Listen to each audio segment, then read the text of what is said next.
করার জন্য। রেমিনেন্স বললে ছোট বলা হয়, কিন্তু মানে টোটাল ফ্যাসিস্ট কাঠামোটাই তো ইনট্যাক্ট আছে এখনো। ইনট্যাক্ট আছে। বরং বলতে পারেন যে প্রো ডেমোক্রেসি যারা লোকজন আছে বা প্রো রেভলিউশন যারা লোকজন আছে তাদের সংখ্যায় কম আর কি, তাদের সংখ্যায় কম। অ্যাবসলিউটলি। মানে এই গভর্নমেন্ট যদি, মানে এই আন্দোলন যদি ফেল করতো, আমি আপনাকে আগেও বলেছি যে আমার একটা মাপার খুব সিম্পল হিসাব আছে যে কারা হচ্ছে কি ট্রু মানে এই আন্দোলনের সাথে যুক্ত। সেটা হচ্ছে গিয়ে এই রেভলিউশন যদি ফেল করতো, কাদের ফাঁসি হতো? এই সরকারের মধ্যে নাহিদ এবং আসিফ এই দুজনের ফাঁসি হতো। ইউনূস সাহেবের কিছু ক্ষতি হতো, ইউনূস সাহেবের ক্ষতি হতো এই জেলে চলে যেতেন হয়তো, জেলে চলে যেতেন। এটা না হলেও, উনি এটার সাথে জড়িত না হলেও ওনার ক্ষতিটা হতো, কিছু ক্ষতি হতো। এবং আসিফ নজরুল সাহেবের কিছু ক্ষতি হতো, আমি জানি না যে এক্স্যাক্টলি কি ক্ষতি হতো, কিন্তু কিছু না কিছু ক্ষতি হতো। হ্যাঁ, জামিন বাতিল হতো, আদিলুর রহমান শুভ্রের জামিন বাতিল হতো, সেও জেলে চলে যেত। বাকি যারা উপদেষ্টা আছেন তাদের একটা কোনো ক্ষতি হতো না। এবং ক্ষতি হতো কাদের? বিএনপি এবং জামায়াতে ইসলামের যারা নেতা, এদের অনেকেরই ফাঁসি হতো, একদম গ্যারান্টিড। আমার মনে হয় আরো দুজনের বোধহয় ক্ষতি হতো, কারণ আমি পরবর্তীতে খেয়াল করে দেখলাম রেজওয়ানা, মানে যাকে আমি একটু বকাবকিও করি, রেজওয়ানা বেশ কিছু মানে আমি তাকে খুব পছন্দ করি, খুবই ভদ্র মানুষ, এবং শারমিন মোর্শেদ উনিও বেশ কয়েকটা ডেমনস্ট্রেশনে ছিলেন, বেশ সময় নিয়েছিলেন এবং বেশ স্ট্রংলি ছিলেন আর কি। এই দুজনকেও হয়তো ঝামেলা পোহাতে হতো। এই যে যারা ছিলেন এর বাইরে, মানে যেহেতু আমি বলতে পারছি যে যেহেতু এনারা সেই অর্থে স্টেক হোল্ডার না, হ্যাঁ, সেহেতু তাদের পক্ষে খুব বোল্ড ডিসিশন নেওয়াটার যে ন্যায্যতা সেটা তৈরি করতে পারেন নাই। হ্যাঁ, কারণ এখন তো আমরা একটা এক্সট্রা কনস্টিটিউশনাল সময় পার করছি। কিন্তু সাংবিধানিক ভাবে এই সরকার তো বৈধ না, এটা আপনিও বোঝেন আমিও বুঝি। বাংলাদেশের সংবিধানে অন্তর্বর্তীকালীন সরকারের কোনো প্রভিশন নাই, but that's not a problem, that's not a problem at all. কিন্তু যেহেতু তাদের মধ্যে ওই, আমি এটাকে অবশ্যই বিপ্লব মনে করি না, আমি গণ অভ্যুত্থানই মনে করি, কিন্তু গণ অভ্যুত্থান হলেও যেই সমস্ত বোল্ড ডিসিশন নেওয়া দরকার সেটা তারা নিতে পারছেন না। নানাবিধ কারণ আছে, যে এই 17 জন কিন্তু ইন্ডিভিজুয়ালস, আপনি যাদের কথা বলছেন তারা একসাথে আগে কখনই কাজ করেননি। কিন্তু এটা যদি একটা পলিটিক্যাল গভর্নমেন্ট হতো, তারা কিন্তু সবাই কলিগস, মানে তারা সবাই আগে থেকে চেনেন, তাদের মধ্যে একটা কর্ম পরিকল্পনা থাকতো। এখানে কিন্তু ধরেন একটা কর্পোরেটে যখন আমরা জয়েন করি তখন তো কেউ কাউকে চিনি না, তাই না? কর্পোরেটের মধ্যে আপনার একটা কমন গোল আছে যে আমাকে পয়সা বানাতে হবে। গভর্নমেন্ট অর্গানাইজেশন ঠিক উল্টা কাজটা করে। গভর্নমেন্টের কাজ হচ্ছে কি পয়সা স্পেন্ড করা। এখন এখানে নানাবিধ, এখানে যে দুটো জিনিস, মানে যদি এটা পলিটিক্যাল গভর্নমেন্ট হতো সেটা হচ্ছে যে আমি পয়সা স্পেন্ড করব, আমি পপুলার থাকবো, হ্যাঁ, আমি নেক্সট ইলেকশনে জিতবো, হ্যাঁ, এগুলো তো সরকারের, কিন্তু এখন তো আমি বলছি যে ওই অর্থে সরকার এখন নাই, যেহেতু এটা পলিটিক্যাল গভর্নমেন্ট না। ঠিক আছে, হ্যাঁ, এখন যে গভর্নমেন্টটা আছে সেই গভর্নমেন্টের জন্য বোল্ড ডিসিশন নেওয়া সম্ভব না। সেজন্য আমি মনে করি যে আমরা যারা অ্যাক্টিভিস্ট আছি, যারা বাংলাদেশের যারা পলিটিক্যাল পার্টি ফোর্সেস আছে, তাদের সবার এই গভর্নমেন্টকে হেল্প করা উচিত। মানে বিকজ এই গভর্নমেন্ট যদি ফেল করে আমাদের মানে অ্যাক্টিভিস্টরা কিভাবে হেল্প করতে পারে, মানে কিভাবে হেল্প আগে চাইতে হবে, তাই না? তারপরে না হেল্প জায়গা তো নেই হেল্প করার। আপনার ভাই, যাদের আপনার যদি কোনো ভাইয়ের একটা পা না থাকে, সে কি কোনো আপনার কাছে হেল্প চায়? সে হেল্প চায় না তাকে, কিন্তু আপনি তাকে হেল্প করেন যেহেতু আপনি অবস্থাটা জানেন, এবং এই যে তাকে যে হেল্প করেন এটার কারণ হচ্ছে কি আপনি তাকে ফিল করেন যে I need to provide this help. আমাদের দেশে এখন ন্যাশনাল ইউনিটি দরকার, ন্যাশনাল ইউনিটি দরকার এই কারণে যে আপনি বিএনপি জামাত সবাইকে গালিগালাজ যা ইচ্ছা আমরা সবাই করতে পারবো, লেট মানে normal politics come back. Normal পলিটিক্সে আমরা যখন নর্মাল সিটে যাব তখন গণতান্ত্রিক সরকারকে আপনি যে ইচ্ছে গালি দিবেন, এগুলো সব ঠিক আছে, আমি ব্যক্তিগতভাবে মনে করি যে কারণ ওটা তাদেরকে চেক এন্ড ব্যালেন্সের মধ্যে রাখে। আমি একটা জিনিস বলি ভাইম, আপনি একটা খুব ইন্টারেস্টিং বিষয় তুলেছেন। মানে ধরেন আমি এটার সাথে একটা খুবই প্রাসঙ্গিক প্রশ্ন আছে, আমি এটা আগে বলে নিই যে আপনি একটা বললেন যে স্ট্রং ডিসিশন নেওয়ার ক্ষেত্রে তাদের ঘাটতি আছে, কারণটাও আপনি ব্যাখ্যা করলেন। 2 নাম্বারটা হচ্ছে যে মানে সরকার তো একটা বিগ কর্পোরেটের মতো, এবং এখানে প্রত্যেক মিনিস্টারকে একটা high level of managerial capacity থাকতে হয়, অর্গানাইজেশনাল ক্যাপাসিটি থাকতে হয়, লিডারশিপ কোয়ালিটিস থাকতে হয়। এটার তো সিরিয়াস ধরনের সমস্যা আছে প্রত্যেকেরই। এখন ধরেন আমি একটা এক্সাম্পল দিই, যেটা নিয়ে আপনার সাথে আমার ফোনে তর্ক হয়েছে, যেটা ওই ইলিশের প্রসঙ্গ। আমি পার্সোনালি আমি মনে করি যে আমাদের একটা প্রতিবেশী দেশ, বাংলাভাষী হিন্দু, এবং তারা আমাদের দেশের ইলিশ মাছ চায়। আমার কিন্তু ব্যক্তিগতভাবে দেওয়ার ক্ষেত্রে কোনো সমস্যা নাই। হ্যাঁ, আমি আমি হয়তো দিতাম, আমি নিজে যদি দায়িত্বে থাকতাম আমি হয়তো নিজেই দিতাম। হ্যাঁ, কিন্তু ব্যাপারটা হচ্ছে যে জিনিসটা কিভাবে ডিল করতে হবে, কিভাবে বলতে হবে। যখন সালাউদ্দিন সাহেব এসে বলে এটা ইমোশনাল কথা হচ্ছে, রেজওয়ানা এসে বলে ওরাও আমাদের আন্দোলনে সাহায্য করেছে, এটা তো একটা বয়ানও তৈরি করতে পারে না যে আসলে এটা কিভাবে আমি প্রেজেন্ট করবো। What do you expect? না মানে ভাইয়া, মানে কি আমি জিনিসটাকে এভাবে বুঝি। না না, এটা তো তারা তো আপনা হাত জগন্নাথ হয়ে গেছে। তাদেরকে যদি আপনি না বলেন, আপনি যদি বলেন যে এখানেও সাপোর্ট করতে হবে, তাহলে তো এরা মনে করবে যে ও আচ্ছা আমি বললাম জন্যই তো এটা পাবলিক শুনবো, এটাই মনে করবে। তার বলাটা যে ভুল, এটা আপনি যতক্ষণ পর্যন্ত না বলে দেবেন ততক্ষণ পর্যন্ত তারা শুনবে না। তো তা একদমই শুনবে না। আমি দেখেন গতকালকে আমি আপনাকে বলি, গতকালকে আসিফ নজরুল ওই যে বললো না যে মাহমুদুর রহমান এইটা ইত্যাদি, মাহমুদুর রহমানের আমরা প্রচুর ইয়ে করছে, আমি ওইখানে ইন্টেনশনালি আমি ওইখানে একটা কমেন্ট করলাম। হ্যাঁ, সে তো এটা দেখেছে, এবং আমার কমেন্টটাতেই বোধহয় 10,000-এর উপরে লাইক পড়ছে। তার মানে ওইটা একদম উপরে থাকবে। এটা আসিফ নজরুলের চোখে পড়েনি? চোখে পড়েছে। তো আসিফ নজরুল কেন ওটার উত্তরটা দিল না? মানে কি ওনার দেওয়ার সময় নাই? নিশ্চয়ই আছে, ওনার যেহেতু লাইভ করার সময় হয়, উত্তরটা দেওয়ার সময়। এইটা আমি আপনার সাথে একমত না। এটা একমত না। কি কোনটায়? এইটা একমত না যে সময় থাকতেই হবে। কারণ আই ক্যান ইজিলি ইমাজিন, মানে আমি গুড ফেথে বলছি যে গুড ফেথে আই ক্যান ইজিলি ইমাজিন, আমরা অ্যাক্টিভিস্ট মানুষ, আমি একটা চাকরি করি, আপনার হয়তো আমার চেয়ে তো অনেক কম সময়, আমার একটা ছোট মেয়ে আছে, আমার তারপরও আমি সময় বের করতে পারি।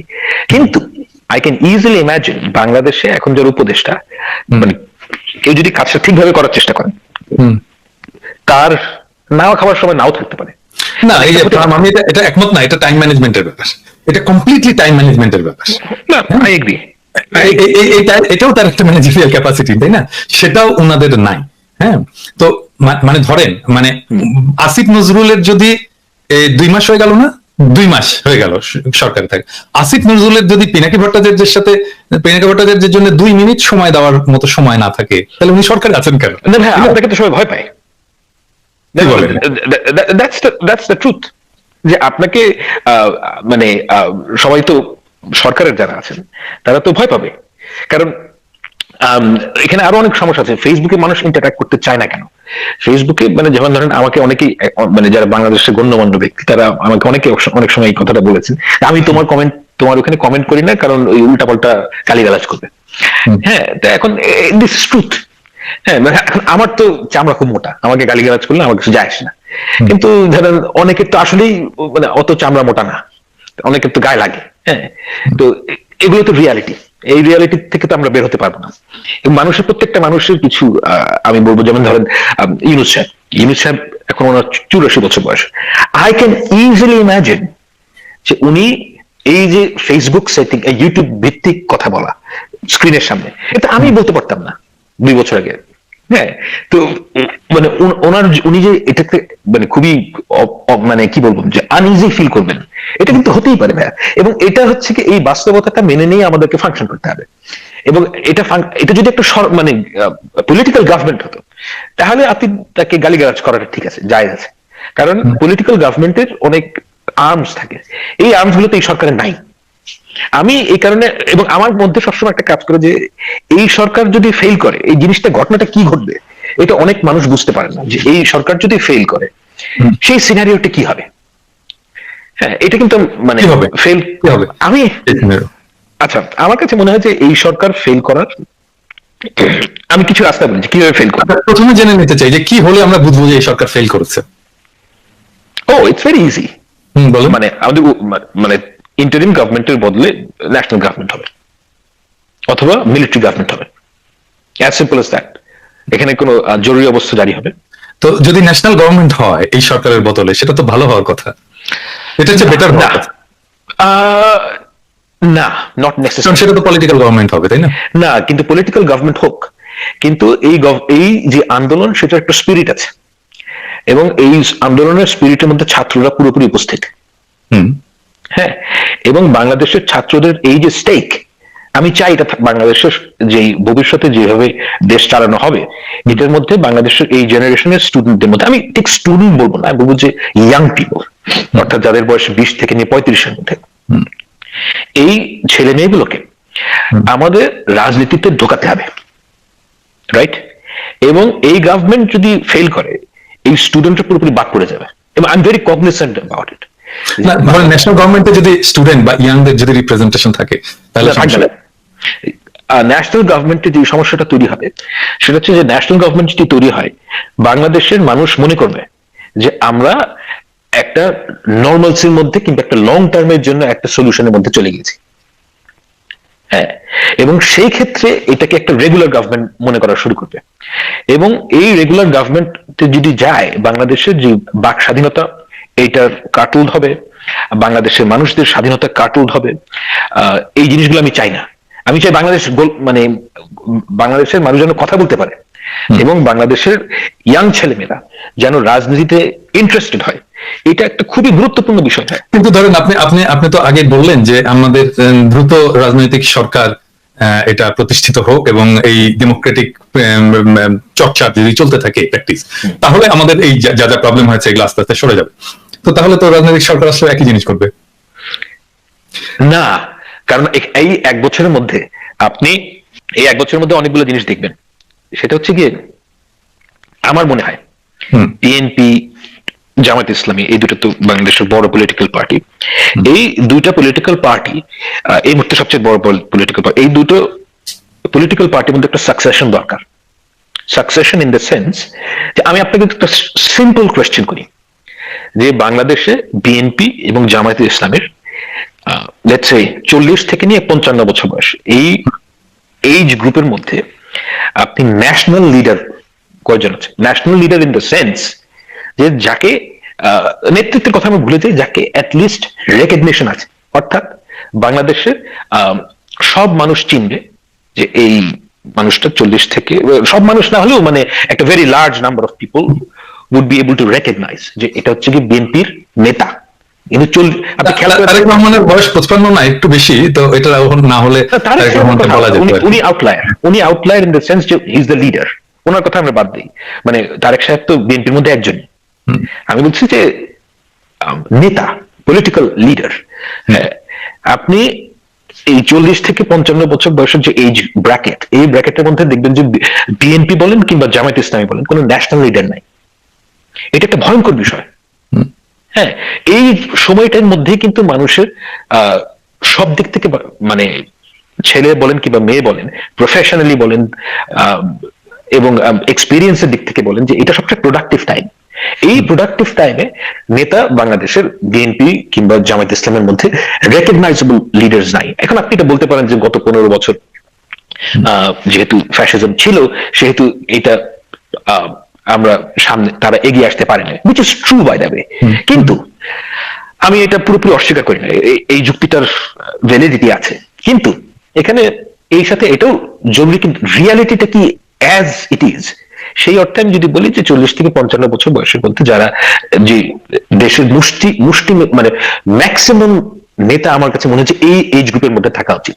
কারণ তারা প্রফেশনালি একটু মিড লেভেল থেকে সিনিয়র লেভেলের মধ্যে আছেন, তারা জানেন লার্জ অর্গানাইজেশন কিভাবে ফাংশন করতে হয়। কারণ বাংলাদেশের একটা খুব বড় প্রবলেম হয়ে গেছে যেটা, সেটা হচ্ছে যে বিএনপি মধ্যে আপনি যদি, কিংবা Awami League for that matter as well, যে ইলেকশন জিততে এক গ্রুপ অফ লিডার লাগবে আপনার, আর দেশ চালাতে আরেক গ্রুপ অফ পিপল লাগবে। বিএনপির মধ্যে দুটো গ্রুপই আছে, কিন্তু ইন এ ডেমোক্রেসি এই দুইটা মিউচুয়ালি এক্সক্লুসিভ গ্রুপ হওয়ার কথা না, দুটো একই গ্রুপ হওয়ার কথা। যে লোকটা নির্বাচনে জিতবে, he should be able to run A ministry. কিন্তু বাংলাদেশে এখন যে সর্বনষ্ট হয়েছে গত 15 বছরে, এটা এই ট্রেন্ডটা আগেই শুরু হয়েছে, এবং শেখ হাসিনা এটা সিঙ্গেল হ্যান্ডেডলি, মানে খালেদা জিয়ার অল্প দায়ভার আছে এটার মধ্যে, কিন্তু সেটা খুব মার্জিনাল।